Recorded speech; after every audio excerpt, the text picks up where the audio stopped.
Welcome back everyone. Today's video will be going over how to complete your RPL clusters. This video is for people who have already completed their enrollment form and they've done their LLND and they've paid their first invoice. If you haven't done that yet, please visit our previous video. The link will also be in the description below.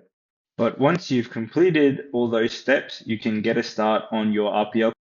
The first step is to click on the My Courses tab here, and you'll see that all of the RPL clusters have opened up to you and they're available for you to access. The way this works is all the 15 units that are part of the Certificate 3 have been split into 5 different clusters. They're all structured the same, and we really recommend that you work through each of them one by one. So we'll be going over how to complete them today. So we'll go over cluster A for this example. When you enter cluster A, you'll see that you're presented with a diagram here, and this outlines the steps of the RPL process. We'll go through this really quickly today. The RPL process consists of 5 main steps, and that's presented here. Firstly, we start with the candidate inquiry, which leads to step 1, where the RPL application form is completed. And this is the online enrollment form, which you've done already. There'll be discussion about the RPL process and candidate requirements with your trainer assessor. And if you're eligible for RPL, you'll then go on to complete your self-assessment, which is step 2. After your self-assessment, your trainer and assessor will do an initial review of your documents, and then we'll conduct a third-party verification, which is step 3. Following the third-party verification, you'll then go on to complete your competency conversation with your trainer. And if you meet all the requirements at this stage, you are then issued RPL for that unit. If we require further evidence, you'll then go on to complete a practical demonstration. And if you meet that practical demonstration, you'll then be issued the RPL for the unit, and that is step 5.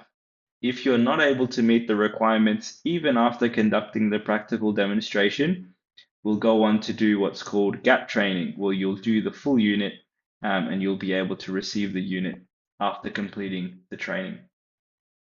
As you can see, this process spans over 4 to 5 weeks. However, it can take up to 8 weeks for some candidates to complete the entire process.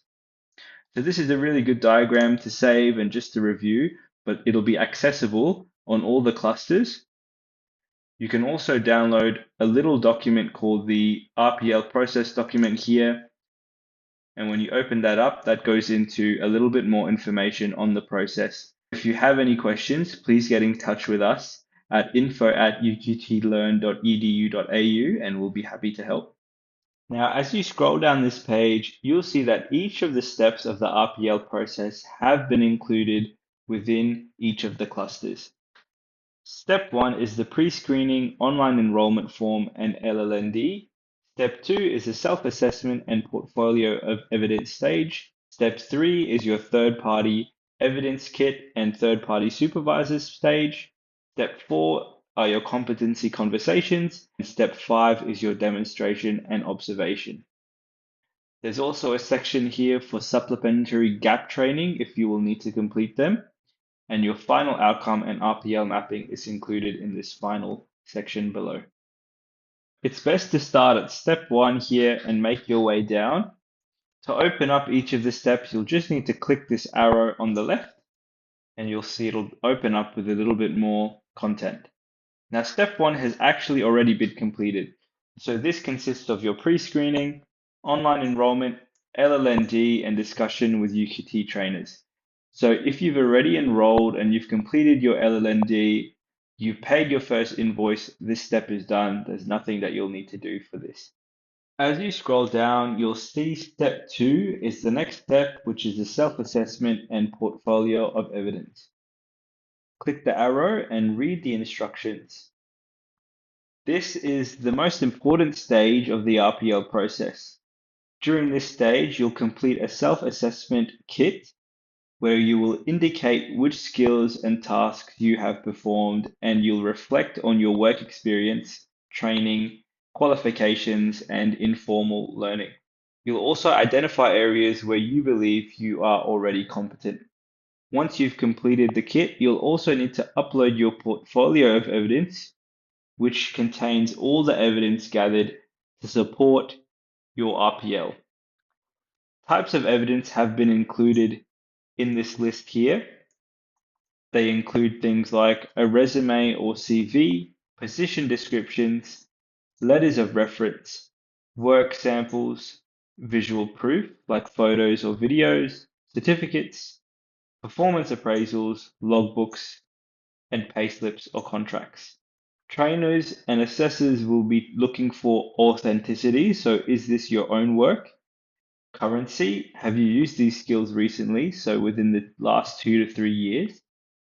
Validity, so do these directly relate to the unit or qualification requirements? And sufficiency, is there enough evidence to prove that you can do the tasks consistently? To complete the self-assessment kit, you'll need to scroll down and find the self-assessment document here labeled Cluster A Self-Assessment Blank Docs. Download the document and open it in Word. Each self-assessment kit will contain a self-assessment for the units as part of the cluster.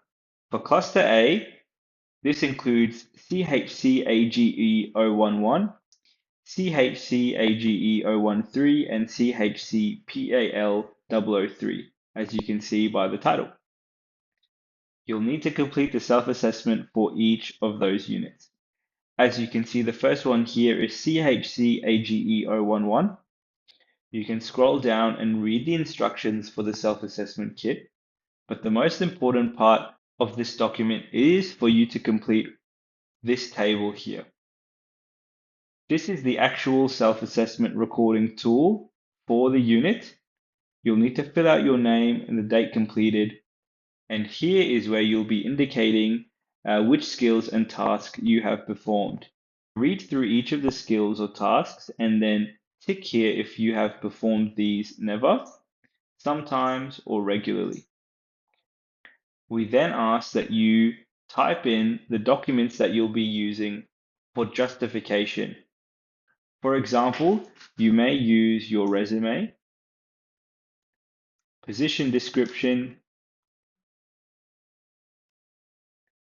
degree or diploma, etc.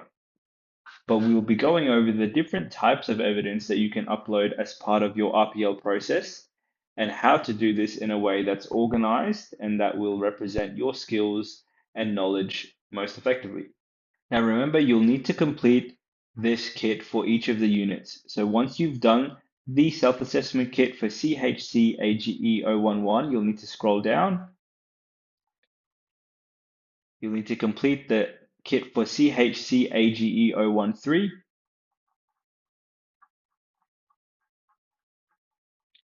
And for CHC PAL 003 as well.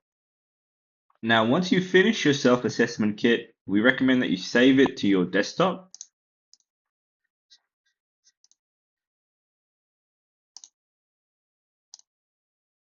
Once you've saved the completed self-assessment kit to your desktop, we recommend making a folder labeled Cluster A. This folder should contain your completed self-assessment kit as well as any of the documents that you've referenced within that self-assessment kit. So here you can see I would drag my evidence that I've referenced in my completed self-assessment kit into the Cluster A folder.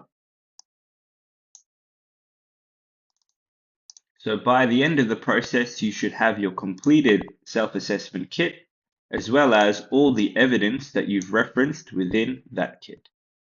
And now you're ready to upload your evidence. To upload your evidence, navigate back to your learning management system, click on Cluster A, and scroll down to step 2, and click on the Cluster A Self-Assessment and Portfolio of Evidence assignment. Add a submission, and then drag all of your files from your cluster A folder into that submission. Save changes, and your submission will have been made. Now, just a quick note with your portfolio of evidence. Every submission is capped at 20 files, so you do have a limit, and we recommend that you merge your related documents into a single PDF where possible. For example, if you have multiple payslips, you can merge them all into one document. If you have multiple pages of your logbook, you can merge that into one document as well. Your photos as well, you can upload them or insert them into a Word document so that they're all in one document as opposed to separately.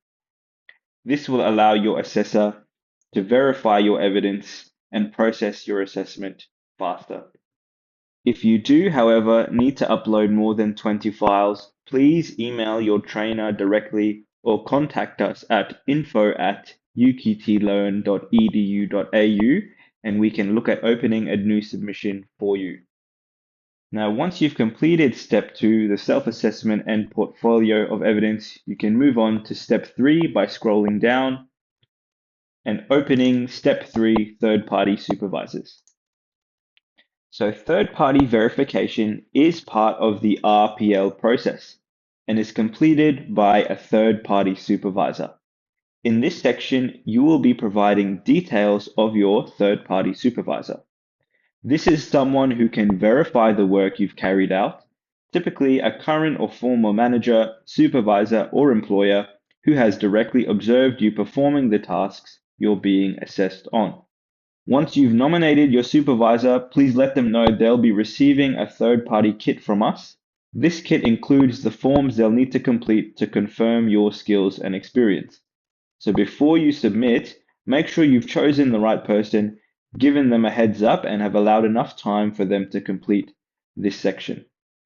To provide us with your third-party supervisor details, please scroll down and download the third-party supervisor profile blank form. Open it up in Word. You'll need to fill out the form with your candidate details, the third party's details, their relationship to you, information about their suitability, so for example, their relevant qualifications or experience. You may leave section 5 blank. This is not necessarily required. However, if you'd like to fill this up with some information, you can. And you will also need to leave section 6 blank. This is for your trainer, assessor to fill out. Now, we also ask that you complete 2 third-party supervisor profiles so that your assessor has a backup supervisor that they can contact as well. Once you've completed your third-party supervisor profiles, please click into Cluster A assignment, click Add a submission,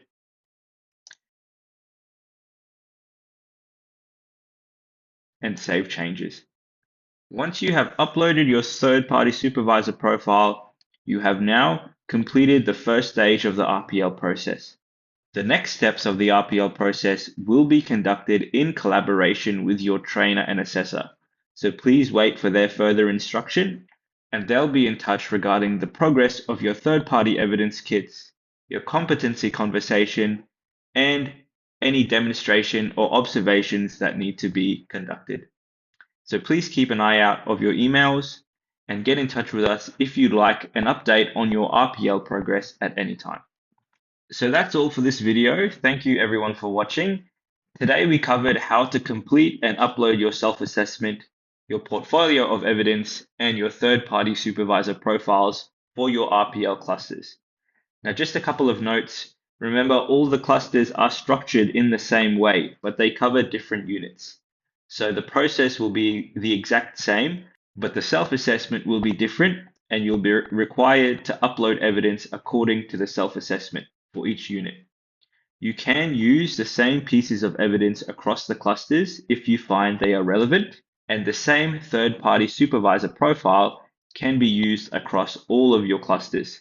So you don't need to arrange a new one for each of the clusters. Thanks again for watching, and we'll see you in the next video.